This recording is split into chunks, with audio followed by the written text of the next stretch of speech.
दिल्ली में बिजली की बड़ी कीमतों को लेकर बीजेपी का आंदोलन तेज हो गया है। बिजली की कीमत में इजाफे के विरोध को मुद्दा बनाकर दिल्ली बीजेपी रामलीला में आज बड़ी रैली कर रही है। रामलीला की बीजेपी रैली में राजनाथ सिंह, दिल्ली प्रभारी नितिन गडकरी, नवजोत सिंह सिद्धू, विजय मल्होत्रा, विजय गोयल सहित तमाम बड़े नेता शामिल होंगे। दिल्ली में बिजली की आसमान छूती दरों के खिलाफ ये बीजेपी का हल्ला बोल है। इस रैली के लिए पार्टी ने बड़े स्तर पर तैयारियां की हैं। पार्टी ने लोगों से बिजली बिल लेकर आने की अपील की है।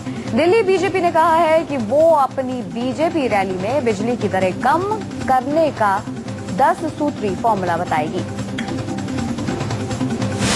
बीजेपी ने मुख्यमंत्री शीला दीक्षित को अपने 10 फॉर्मूले को लागू करने की चुनौती भी दी है। उधर कांग्रेस ने दिल्ली बीजेपी पर असंभव वादे करके जनता को बेवकूफ बनाने का आरोप लगाया है।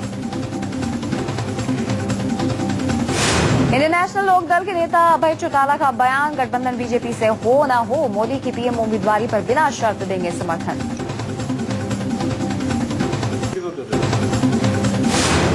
आज नरेंद्र मोदी हैदराबाद से मिशन 2014 के प्रचार अभियान की शुरुआत कर रहे हैं। विकास के रथ पर सवार मोदी कांग्रेस मुक्त भारत का नारा लेकर जनता के बीच जा रहे हैं। मोदी ज्यादा से ज्यादा युवाओं को पार्टी से जोड़कर बीजेपी की नैया पार लगाने की कोशिश में है।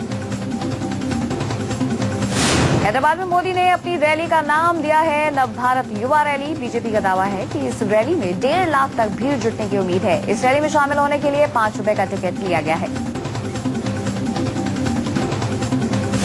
मोदी की रैली का सोशल नेटवर्क पर भी जमकर प्रचार हुआ है। रैली से पहले मोदी पार्टी कार्यकर्ताओं के साथ बैठक भी करेंगे। वेंकैया नायडू मोदी की इस रैली की कमान संभाले हुए है। हैदराबाद के लाल बहादुर शास्त्री स्टेडियम में मोदी की रैली की तैयारी पूरी हो चुकी है। मोदी की रैली को देखते हुए सुरक्षा के इंतजाम पुख्ता किए गए हैं। तेलंगाना को बीजेपी के समर्थन को लेकर रायलसीमा के लोग पार्टी से नाराज चल रहे हैं। लिहाजा रायलसीमा से रैली में शामिल होने वालों की संख्या में कमी हो सकती है। ऐसे में दिल्ली की तरफ से मोदी का ये कदम हल्का फीका पड़ सकता है। बीजेपी लीडर शाहनवाज हुसैन ने मोदी की हैदराबाद रैली को कांग्रेस के खिलाफ नई शुरुआत करार दिया है। कहा, मोदी के नेतृत्व में बनेगा कांग्रेस मुक्त भाषण। जम्मू कश्मीर सरकार ने बीजेपी नेता अरुण जेटली और पीडीपी चीफ महबूबा मुफ्ती को हिंसा से प्रभावित किश्तवाड़ जाने से रोक दिया। अरुण जेटली किश्तवाड़ जाने के लिए जैसे ही रविवार सुबह जम्मू एयरपोर्ट पर पहुंचे, उन्हें वहीं रोक दिया गया। एयरपोर्ट के बाहर बीजेपी वर्कर्स का धरना। जम्मू कश्मीर के किश्तवाड़ में भड़की हिंसा सूबे के दूसरे हिस्सों में भी फैलती जा रही है। जम्मू और राजौरी इलाकों में तनाव और हिंसा के बाद शनिवार देर रात कर्फ्यू लगा दिया गया है। एहतियातन उधमपुर और कठुआ में भी प्रशासन ने कर्फ्यू लगाया है। जम्मू में मोबाइल पर इंटरनेट सेवाएं बंद कर दी गई हैं। जम्मू के कुछ इलाकों में हिंसक भीड़ ने कई दुकानों और गाड़ियों को आग लगाने की कोशिश की, जिसके बाद पूरे जम्मू में कर्फ्यू लगा दिया गया है। जम्मू हिंसा के खिलाफ हुर्रियत ने श्रीनगर बंद का ऐलान किया है। जम्मू में लगातार बिगड़ते हालात को देखते हुए अमरनाथ यात्रा भी रोक दी गई है। किसी भी नए जत्थे को अमरनाथ जाने की इजाजत नहीं दी जा रही। वहीं जम्मू पठानकोट हाईवे भी बंद है। जम्मू के कानाचुक सेक्टर में भारतीय सीमा पर पाकिस्तान की तरफ से शनिवार देर रात से फायरिंग की गई। इस फायरिंग में बीएसएफ का एक जवान जख्मी हो गया है। जवान को अस्पताल में भर्ती कराया गया है। पूरे इलाके में अलर्ट जारी कर दिया गया है।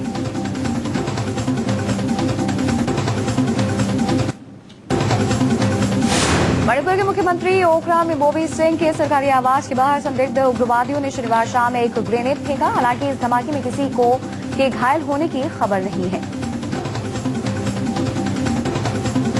गोरखालैंड पर जारी हड़ताल को लेकर पश्चिम बंगाल की मुख्यमंत्री ममता बनर्जी के सख्त तेवर पर गोरखा लीडर्स ने पलटवार किया है। गोरखा जनमुक्ति मोर्चा लीडर विमल गुरुंग ने जनता कर्फ्यू की धमकी दी है। ममता ने गोरखा जनमुक्ति मोर्चा को अपना अनिश्चितकालीन हड़ताल 72 घंटे के अंदर खत्म करने का अल्टीमेटम दिया था। गुरुंग ने कहा है कि ममता बनर्जी को अपना बयान वापस लेना होगा, वरना जनता कर्फ्यू का ऐलान होगा और लोग अपने घरों के अंदर ही रहेंगे। मणिपुर में अलग सूबे की मांग के बीच आतंकवादियों ने अपनी कार्रवाई तेज कर दी है, क्योंकि आतंकियों ने 2 सरकारी अफसरों को अगवा कर लिया है। दिल्ली के करावल नगर इलाके में एक रोंगटे खड़े कर देने वाली घटना सामने आई है। 4 साल से एक नाबालिग लड़की का बाप उसे अपनी हवस का शिकार बनाता रहा। इतना ही नहीं, उसे जान से मारने की धमकी भी देता रहा।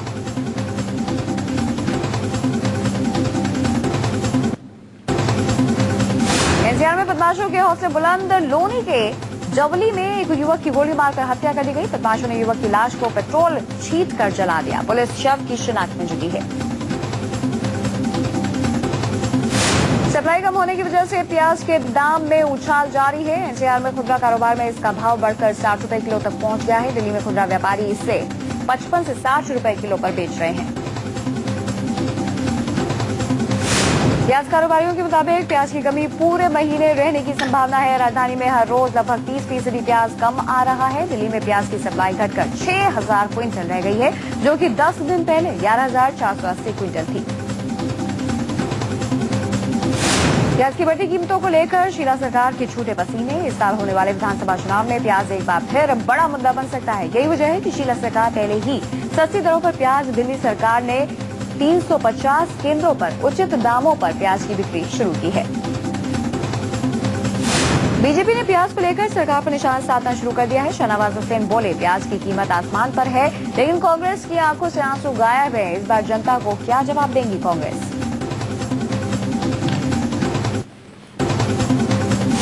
हरियाणा के यमुनानगर में रेलवे ट्रैक पर मिली छात्र की लाश। परिवार का आरोप, टीचर फीस जमा करने में हो रही देरी की वजह से कर रहे थे टॉर्चर। नागपंचमी के मौके पर मंदिरों में विशेष पूजा का आयोजन। कानपुर में सपेरों ने मंदिरों में पूजा अर्चना की। बड़ी तादाद में आम लोग भी शिव मंदिरों में उमड़े।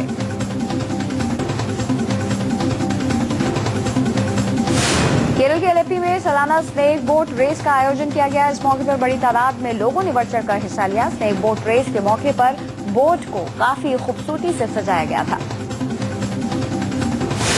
अपनी नई फिल्म चेन्नई एक्सप्रेस के पहले दिन की कामयाबी से खुश शाहरुख खान ने मुंबई में अपने बंगले मन्नत पर ईद की पार्टी दी। बॉलीवुड में इस पार्टी को चेन्नई एक्सप्रेस की सक्सेस पार्टी के रूप में देखा जा रहा है। शाहरुख की इस महफिल में बॉलीवुड के दिग्गज सितारे पहुंचे। दिलीप कुमार, सायरा बानो, रोहित शेट्टी, सचिन तेंदुलकर पार्टी में खास तौर से मौजूद थे। इसके साथ बॉलीवुड के कई दूसरी नामचीन हस्तियां भी पार्टी में शामिल हुई।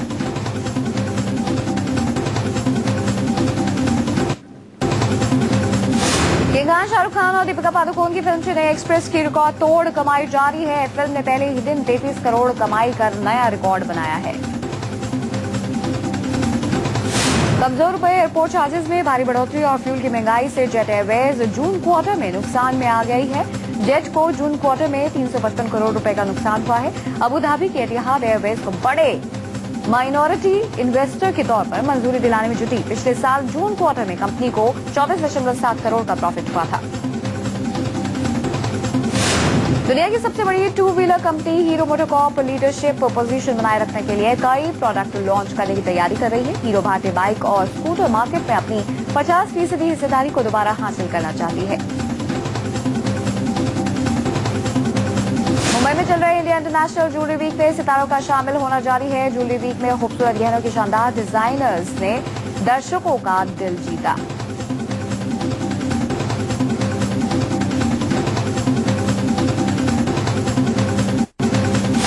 इराक में बम धमाकों और गोलीबारी में 60 से ज्यादा लोग मारे गए हैं और लगभग 300 घायल हुए हैं। हमलों का सबसे ज्यादा असर राजधानी बगदाद में पड़ा है। यहाँ बाजारों, कैफे और रेस्टोरेंट्स के नजदीक सिलसिलेवार कार बम धमाके हुए।